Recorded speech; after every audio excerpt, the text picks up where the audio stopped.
Ram Ram madam जी, और सब बढ़िया। अबे ओए गवार, कौन है तू और इस तरह मेरे ऑफिस में क्यों आ गया? अरे तुमने हमें पहचाना नहीं? हम तुम्हारे होने वाले पति हैं। तुम्हारा ही नाम अनुष्का है ना? हाँ, नाम तो मेरा ही है, अनुष्का। लेकिन तुझसे किसने बोल दिया कि मैं तुझसे शादी करूंगी? अरे मेरी शादी ना बहुत बड़े बिजनेसमैन से होने वाली है, करोड़ों की संपत्ति है उसके पास। और तुझे देखकर तो मुझे ऐसा लग रहा है कि तेरे पास तो खुद का घर भी नहीं होगा। अरे मैडम, आप ना हमारे बारे में गलत समझ रही हो। जिनसे आपकी शादी होने वाली है ना, वो हम ही हैं। क्या तुम्हारे पापा ने हमारे बारे में बताया नहीं तुमको? बताया तो था, लेकिन तेरे बारे में नहीं, रोहित राणा के बारे में, जिससे मेरी शादी होने वाली है। अरे तो हमारा ही तो नाम रोहित राणा है। क्या बोला तूने? तेरा नाम रोहित राणा है? अबे तूने क्या मुझे पागल समझ रखा है जो तू कुछ भी बोलेगा और मैं तेरी बात पर विश्वास कर लूंगी? बेटा, तू जिसका नाम ले रहा है ना, उनके सामने तेरी बोलने की भी औकात नहीं है। अरे मैडम, आप ऐसा क्यों बोल रही हो? आप समझने की कोशिश करो। मैं ही रोहित राणा हूँ, और मैं भला आपसे झूठ क्यों बोलूंगा? मैं ही तो आया हूँ आपसे मिलने के लिए। मैंने सोचा कि मैं जा करके देख लेता हूँ, क्योंकि तुम्हारे पापा ने बताया था कि तुम इस कंपनी में काम करती हो। तो मैंने कहा चलो कोई बात नहीं, तुम्हारे पास तो ज़्यादा टाइम होगा ही नहीं, और वैसे मैं भी बिजी ही रहता हूँ, मेरे पास भी इतना टाइम नहीं रहता है।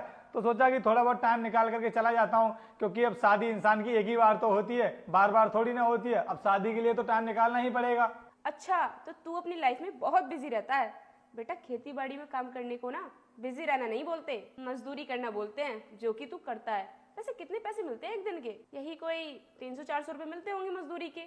और तुम जैसे गरीबों के लिए ना 300-400 रुपए बहुत हैं, क्योंकि तुम्हारे जैसे लोगों के ज्यादा खर्चे भी नहीं होते हैं। मंगल बुद्ध की बाजार से 100-150 रुपए के कपड़े लाकर पहन लेते हो, और क्या चाहिए तुम्हें? मैडम, आपकी बातों को सुनकर तो मुझे ऐसा लग रहा है कि आपके अंदर बहुत एटीट्यूड है। अरे एटीट्यूड तो हो गई ना, इतनी बड़ी कंपनी की मैनेजर जो हूँ, महीने के 50,000 रुपए कमाती हूँ, आराम से बैठे बैठे एसी की हवा में। मुझे ज्यादा कुछ काम भी नहीं करना पड़ता। अरे जब तुम इतना ही पैसा कमा रही हो, तो फिर अमीर इंसान से शादी ही क्यों कर रही हो? तो तू क्या चाहता है, मैं तुझसे शादी कर लूं?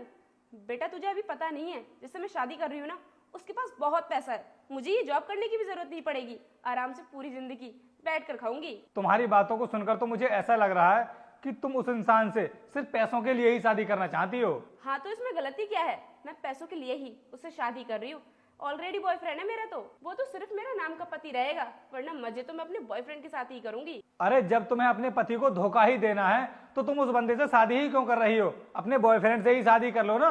मेरे बॉयफ्रेंड के पास पैसा नहीं है, बस इस वजह से मैं उससे शादी नहीं कर रही। और तू ना मेरा ज्यादा टाइम खराब मत कर, चुपचाप निकल जा यहाँ से। सर, 4 बजे की मीटिंग है आपकी, सिर्फ 10 मिनट बचे हैं, चलिए। हाँ, अभी चलते हैं। अरे दीवान जी, कौन है ये गवार जिसको ये भाई साहब सर बोल रहे हैं? सर, ये तो वही